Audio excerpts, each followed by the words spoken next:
Next is what?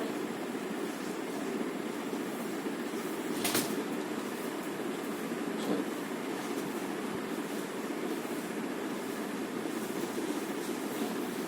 Mechanism of adsorption.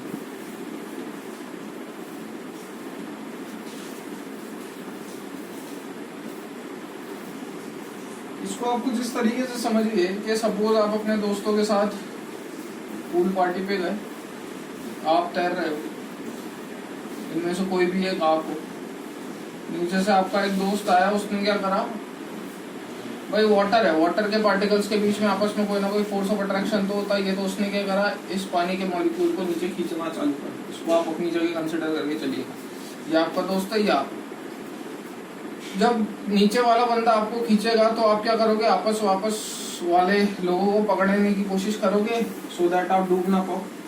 तो होता क्या है, जैसे ये इसको खींचता है, ये वाले जो पार्टिकल्स होते हैं, ये वाला जो पार्टिकल होता है, ये आपस अगल बगल वाले पार्टिकल को अट्रैक्ट करने की कोशिश करता है, ठीक है।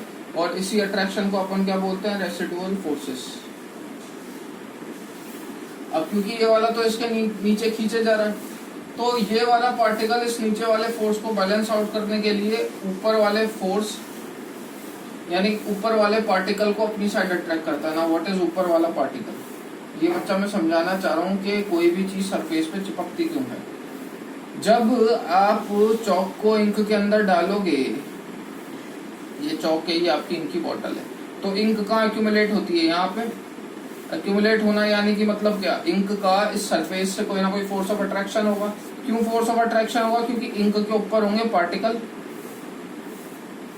उस इंक के ऊपर वाले पार्टिकल को इनका नीचे वाला पार्टिकल अपनी साइड खींच रहा होगा, और ये वाले पार्टिकल उस फोर्स को बैलेंस आउट करने के लिए इनके पार्टिकल्स को अपनी साइड अट्रैक्ट करेंगे, और नीचे वाला फोर्स ये वाला पार्टिकल ऊपर वाले अट्रैक्ट करने वाले फोर्स से बैलेंस आउट कर देगा। अब मैं आपसे 2-4 सवाल पूछता हूँ।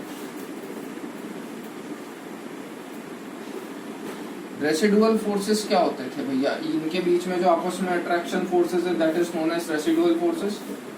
अब अगर नीचे वाला इसको खींच रहा है और ये ऊपर वाले से अपने आप को बैलेंस आउट करे जा रहा है, तो ये रेसिडुअल फोर्सेस में क्या आएगा, ऑब्वियस सी बात है, डिक्रीमेंट। धीरे धीरे रेसिडुअल फोर्सेस में डिक्रीमेंट आता जाएगा, ठीक है। इसी बेस पे मैं डिफाइन करता हूँ क्या, thermodynamics of adsorption.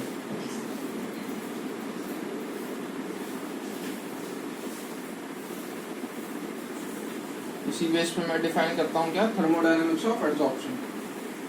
Thermodynamics of adsorption का क्या सीन है, इसमें आप सबसे पहले पढ़ोगे एंथैल्पी ऑफ एडसॉर्प्शन।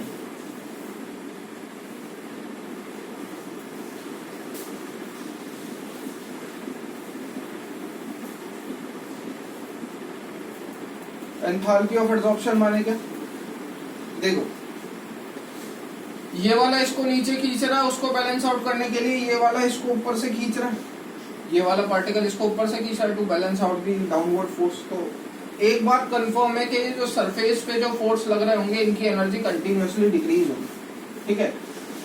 तो रेसिडुअल फोर्सेस में एक बात कंफर्म है कि जो फोर्सेस है रेसिडुअल फोर्सेस वो डिक्रीज होंगे, या फिर इसको आप ऐसे बोल दो दैट सरफेस एनर्जी जो है, कंफर्म बात है, वो डिक्रीज होगी। सरफेस एनर्जी डिक्रीज होने की वजह से ये भाई साहब क्या करेंगे, हीट रिलीज करेंगे, और हीट रिलीज होने की वजह से the process becomes what, exothermic. और 11वीं में आपने पढ़ा ही होगा, if the process is exothermic then delta H is equal to what, negative. आपको तो इतना ध्यान रखना है बस कि डेल्टा एच नेगेटिव होता है, ठीक है। अब मैं बात करूंगा एंट्रोपी ऑफ एडसॉर्प्शन की। एंट्रोपी क्या होता है, तो डेल्टा एच नेगेटिव हो गया, ध्यान रखना। अभी तक अपन ने बस मेन मुद्दे की बात ये करी है कि मेरा डेल्टा एच जो है वो इससे नेगेटिव हुआ है, ठीक है। अब मैं बात करूंगा एंट्रोपी की। एंथैल्पी की बात हो चुकी, एंट्रोपी का मतलब क्या होता है, रैंडमनेस।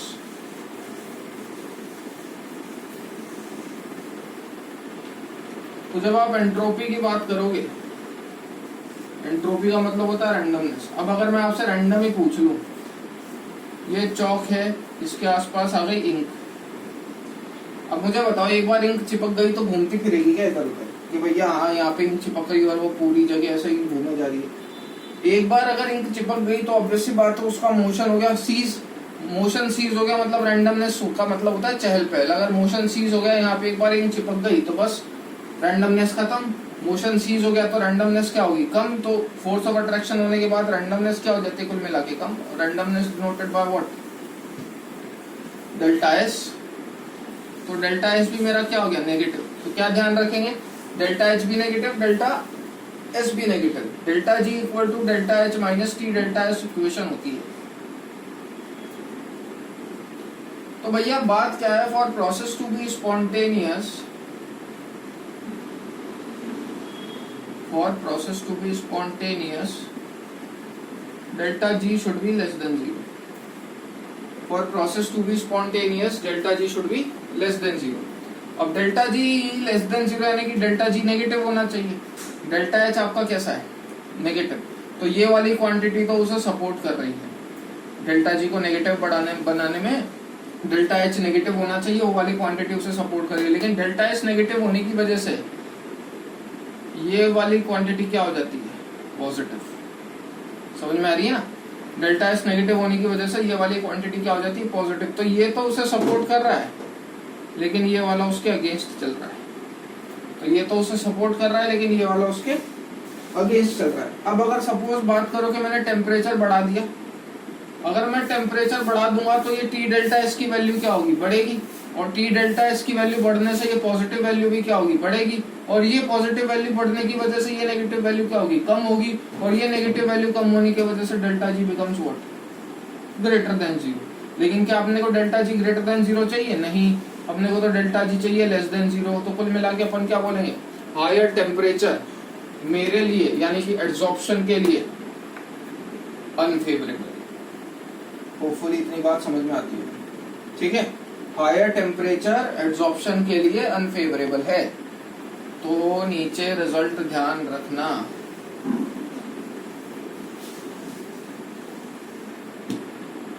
क्या on increasing temperature the amount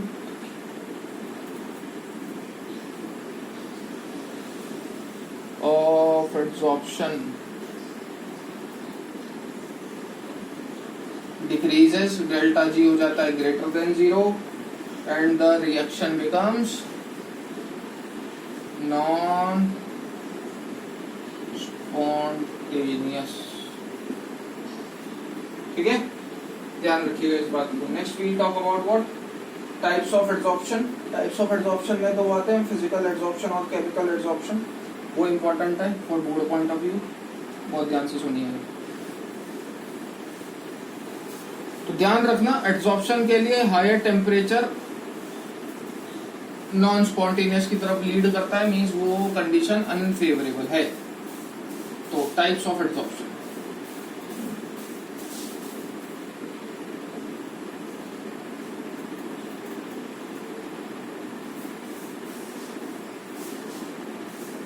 types of adsorption में आप दो पढ़ते हो, एक होता है फिजिकल एड्सॉर्प्शन, एक होता है केमिकल एड्सॉर्प्शन।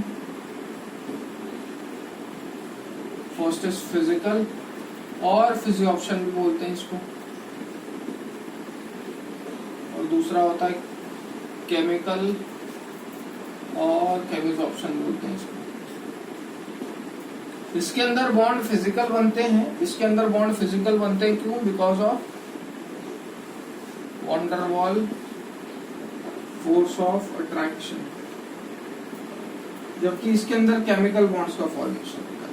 ठीक है, इसके अंदर केमिकल बॉन्ड्स का फॉर्मेशन होता है।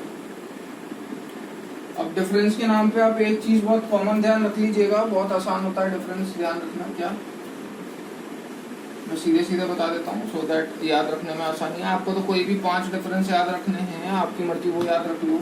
स्पेसिफिक पूछ ले तो उसकी कोई गारंटी नहीं, बता मैं दूंगा सारे।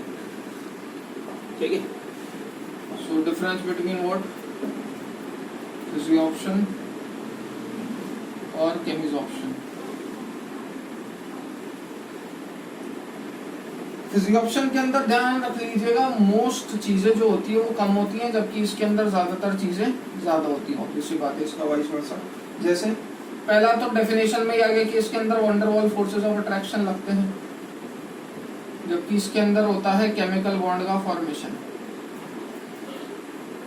दूसरा डिफरेंस क्या हो गया, वंडरवॉल फोर्सेस ऑफ अट्रैक्शन ध्यान रखिएगा वीक होते हैं, जबकि केमिकल बॉन्ड स्ट्रांग होते हैं as compare to van der Waals. It is not specific. Obvious सी बात है, अगर चीज वीक है जो जब मर्जी पड़े तोड़ दो, जब मर्जी पड़े जोड़ दो, अपने को कौन सा इतनी ज्यादा एनर्जी खर्च करनी पड़ेगी। जब एनर्जी ज्यादा खर्च नहीं करनी पड़ेगी तो जब मर्जी पड़े जब करेंगे। केमिकल बॉन्ड हर किसी के बीच में नहीं बनते, therefore it is highly specific. ये थोड़े ना है कि मुंह उठा के किसी के भी बीच में बॉन्ड बना दो, therefore it is highly specific, highly specific. तो ये तो 2 पॉइंट हो गए। अब सुनो, ऑब्वियस सी बात है, इसको जब मर्जी पड़े तोड़ सकते हैं, जब मर्जी पड़े जोड़ सकते हैं, then it is reversible in nature, जबकि ये इरिवर्सिबल इन नेचर है। अब बात कर ले, मैंने पहले ही बोला था कि इसकी सब कुछ कम होती है, तो it has low heat of absorption,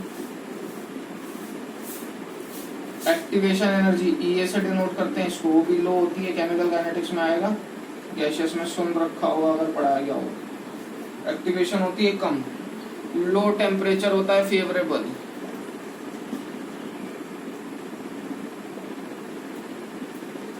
इसके लिए बात करूं उल्टा, high activation energy, high temperature is favourable. High activation energy, high heat of absorption, high temperature is favourable. ठीक है। और लास्ट बट नॉट लीस्ट, अच्छा एक पॉइंट कॉमन होता है दोनों के लिए, हाई प्रेशर फेवरेबल होता है। 2 पॉइंट और बच रहे हैं, वो भी याद आ गया मुझे, तो वो भी देख लें। दोनों के लिए क्या होता है, हाई टेम्परेचर फेवरेबल होता है।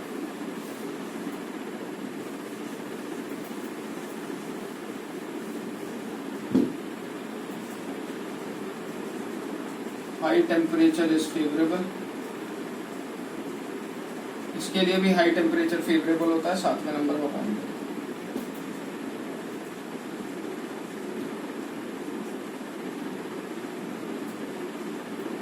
अगली बात करूं लास्ट की, ये मल्टी लेयर बनाता है,